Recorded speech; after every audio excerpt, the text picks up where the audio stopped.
La historia de las fronteras de Venezuela se inicia desde la creación de la Capitanía General de Venezuela en 1777.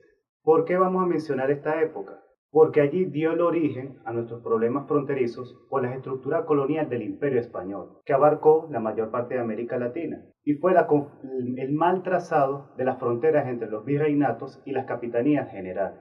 Comenzaremos explicando la historia de las fronteras entre Colombia y Venezuela. Después de la disolución de la Gran Colombia en 1830, los gobiernos de la Nueva Granada y de Venezuela comenzaron a hacer gestiones para trazar la frontera basada en el límite entre el Virreinato de la Nueva Granada y la Capitanía General de Venezuela.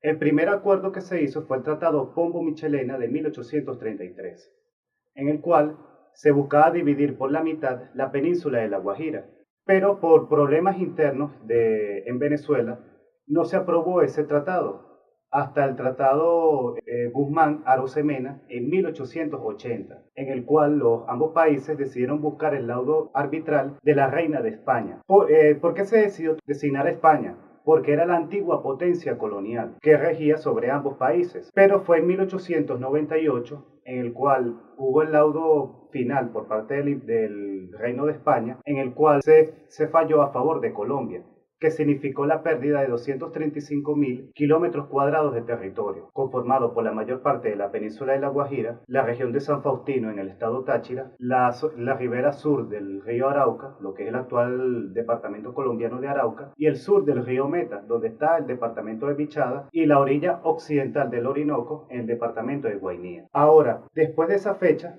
el gobierno venezolano se negó a reconocer el laudo español, ya que eso lesionaba su soberanía, y no ratificó ese acuerdo. Se buscó otro mediador, que fue por parte de Suiza, que ellos ratificaron en 1922 el laudo español de 1898. Fue después, en 1941, durante el gobierno de Eleazar López Contreras, que antes de entregar su mandato, en noviembre del 41, decidió reconocer el laudo español y el laudo suizo, y se reconocía la pérdida en los territorios terrestres frente a Colombia, más no los límites marítimos. ¿Qué pasó allí? Que la actual problemática que hay entre Venezuela y Colombia, aparte del conflicto armado que vive el país vecino y los problemas del narcotráfico, tráfico de personas, como en todas las fronteras, y siendo una de las fronteras más dinámicas del continente latinoamericano, está el problema de la delimitación de las aguas territoriales, sobre todo en el Golfo de Venezuela. ¿Qué significa eso? Que en el Golfo de Venezuela tenemos unas islas llamadas Los Monjes, que en 1952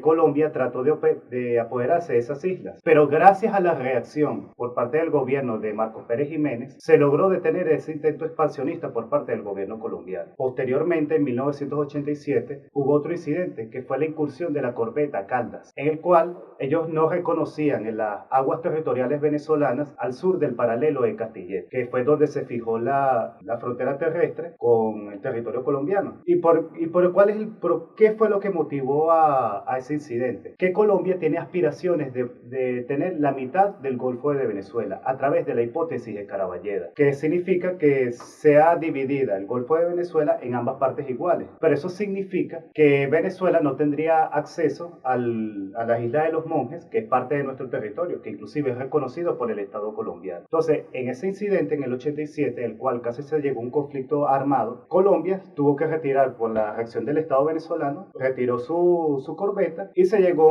a posteriores acuerdos diplomáticos, pero hasta los momentos no hay una frontera definida en nuestras aguas territoriales. Y ustedes pueden ver en los mapas en donde no hay una delimitación con Colombia, mientras que sí la hay con las Antillas Holandesas, con Trinidad y Tobago y con las islas del Caribe. Y ahora, ¿cómo está trazada la frontera terrestre con Colombia? Empieza desde el del área del Golfo de Venezuela, desde Castilletes, hacia el sur, hacia los montes de Oca. Posteriormente sube por la serranía del Perijá, entre el estado Zulia y el departamento del Cesar, hasta llegar hasta las nacientes del río de Oro. Pasa por el río Táchira, en la región andina, hasta llegar a las confluencias del río Arauca. En el río Arauca se continúa la frontera hasta la región de Montañitas y de ahí pasa hacia las confluencias del río Meta, en la región de Cararabo. Del Cararabo hacia el este se llega hasta la confluencia del río Orinoco y de ahí la frontera continúa en dirección sur hasta la Piedra del Cocuy. Ahí es donde termina la frontera con Colombia y empieza la frontera con el Brasil.